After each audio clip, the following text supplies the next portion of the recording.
penghasilan dan tambahan penghasilan.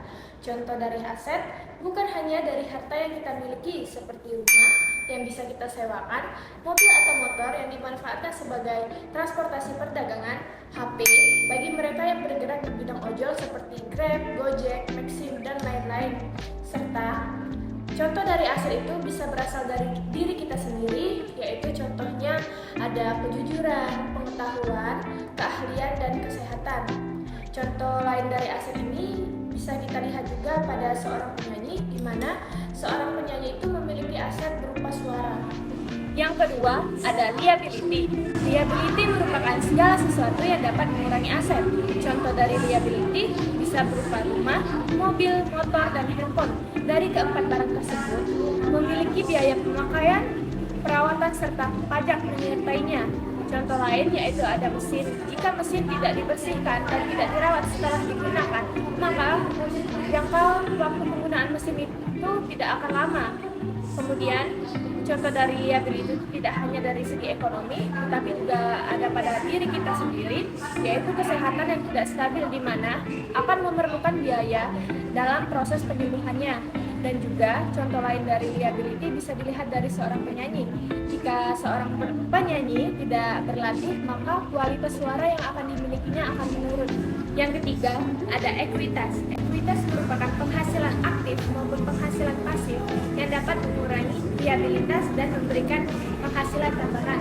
Dalam ilmu ekonomi, ekuitas dirumuskan sebagai ekuitas sama dengan aset dikurang liability. Jika ekuitas nilainya 0, maka aset dan liability nilainya sama. Jika ekuitas nilainya negatif, maka liabilitas lebih besar dari aset. Dan jika ekuitas nilainya positif, maka liabilitas akan lebih kecil dari aset. Sebelum memiliki ekuitas, kita terlebih dahulu harus memahami apa itu investasi. Investasi atau menanamkan uang dan modal bisa dalam bentuk barang, kegiatan produksi, usaha, dan keahlian. Investasi ini bisa dilakukan di dalam pasar uang, pasar modal, atau inventory investment. Di dalam inventory investment ini bisa berupa emas, barang antik, dan lain-lain. Investasi juga bisa dilakukan di bidang pendidikan dan keahlian.